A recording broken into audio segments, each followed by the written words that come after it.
बिस्मिल्लाहिर्रहमानिर्रहीम। अस्सलाम वालेकुम। मैं हूं वसीम अख्तर और आप देख रहे हैं अख्तर पकवान सेंटर ऑफिशियल चैनल। दोस्तों, उम्मीद करता हूं आप सब खैरियत से होंगे। आज एक नई रेसिपी के साथ आपकी खिदमत में दोबारा हाजिर हुआ हूं। आज हम बनाएंगे आलू की टिक्कियाँ। ये बहुत आसान रेसिपी है, बहुत मज़ेदार रेसिपी है। आप इसे अपने घर में बहुत आसान तरीके से बना सकते हैं।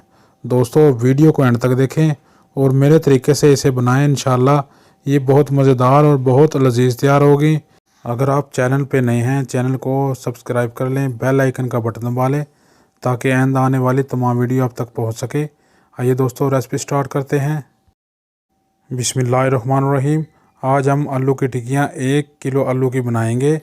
आलू को हमने अच्छी तरह धो के साफ़ कर लिया है और इस तरीके से हम इसको छील लेंगे।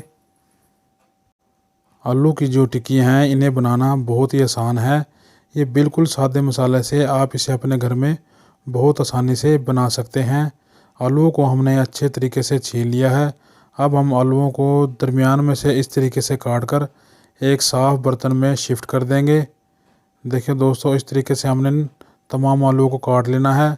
तकरीबन 1.5 लीटर हमने इसमें पानी डालकर चूल्हे पर हमने इसको चढ़ा देना है और तकरीबन 20 मिनट तक अच्छी तरह आलूओं को हमने हाई फ्लेम पर बॉयल कर लेना है। माशाल्लाह दोस्तों, आलू हमारे अच्छी तरह बॉयल हो चुके हैं। अब हम इसको एक साफ़ बर्तन में आलूओं को शिफ्ट कर लेंगे और ठंडा होने के लिए कुछ देरी के लिए हम इसे रख देंगे। आलू हमारे अच्छी तरह से ठंडे हो चुके हैं। ये देखें, इस तरीके से हमने इनको बॉयल कर लेना है। अब हम एक मैशर के ज़रिए हम इसको इस तरीके से मैश कर लेंगे आलूओं को। देखिए दोस्तों, माशाल्लाह इस तरीके से आलू हमारे अच्छे तरीके से मैश हो चुके हैं। अब हम इसमें बारीक कटे हुए 2 प्याज शामिल करेंगे। 3 से 4 मिर्च सब्ज़ कटी हुई बारीक शामिल करेंगे। थोड़ा सा हम इसमें बारीक कटा हुआ पुदीना शामिल करेंगे। थोड़ा सा हम इसमें सब्ज़ धनिया बारीक कटा हुआ शामिल करेंगे। 1 चम्मच कसूरी मेथी का इसमें शामिल करेंगे। इससे जो खुशबू है बहुत बेहतरीन बन जाती है। 1 चम्मच हम बेर कूटी हुई मिर्च शामिल करेंगे। आधा चम्मच हम काली मिर्च पिसी हुई शामिल करेंगे। 1 चम्मच हम नमक शामिल करेंगे। आधा चम्मच हम इसमें चाट मसाला शामिल करेंगे।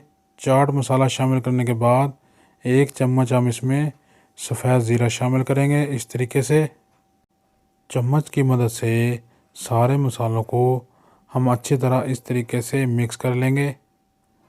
देखो माशाल्लाह मसाला हमारा अच्छी तरह मिक्स हो चुका है। बिस्मिल्लाहिर्रहमानिर्रहीम। जो टिक्कियाँ हैं हमने हाथ से इस तरीके से बना ली हैं। माशाल्लाह देखिए कितनी ही ज़बरदस्त हमारी हाथ से टिक्कियाँ तैयार हुई हैं। एक साफ बोल में 3 अंडे हमने डाल दिए हैं। इसमें हम शामिल करेंगे थोड़ी सी काली मिर्च पिसी हुई, थोड़ा सा हस्बे जायका नमक। अच्छी तरह हम इसको मिक्स कर लेंगे। बिस्मिल्लाहिर्रहमानिर्रहीम। एक साफ़ फ़ैन लेंगे, इसमें हम लगा देंगे थोड़ा सा घी इस तरीके से और इस तरीके से हम अंडे में टिक्की को भिगोकर इस तरीके से हम फ़ैन में रख देंगे। एक एक टिक्की हम इस तरीके से हम शिफ्ट करेंगे और तकरीबन 4 मिनट के बाद हम इसकी जो साइड है वो चेंज करेंगे। माशाल्लाह देखें, साइड को हमने चेंज कर दिया है। माशाल्लाह देखें कितनी ही ज़बरदस्त और कितना ही प्यारा इसका जो टिक्की है इसका कलर आया है। देखें माशाल्लाह। दूसरी साइड से भी हम 4 मिनट तक इस तरीके से ही टिक्के को हम पका लेंगे। माशाल्लाह अल्हम्दुलिल्लाह। देखें कितनी ही ज़बरदस्त हमारी टिक्की तैयार हुई हैं। माशाल्लाह इस तरह की जब कंडीशन बनेगी तब आपने टिक्के को शिफ्ट कर देना है एक डिश में। देखें माशाल्लाह कितना ही ज़बरदस्त इसका कलर आया है। अब हम इसे करेंगे डिश आउट। तो माशाल्लाह अल्हम्दुलिल्लाह। देखें दोस्तों कितनी ही ज़बरदस्त हमारी आलू की टिक्कियाँ तैयार हुई हैं। इसका आप कलर देखें। अगर आपको मेरी वीडियो पसंद आई है तो वीडियो को लाइक करें, फ्रेंड एंड फैमिली में मेरी वीडियो को शेयर करें। दुआओं में याद रखिएगा। अपना रखिएगा ढेर सारा ख्याल। अल्लाह हाफिज़।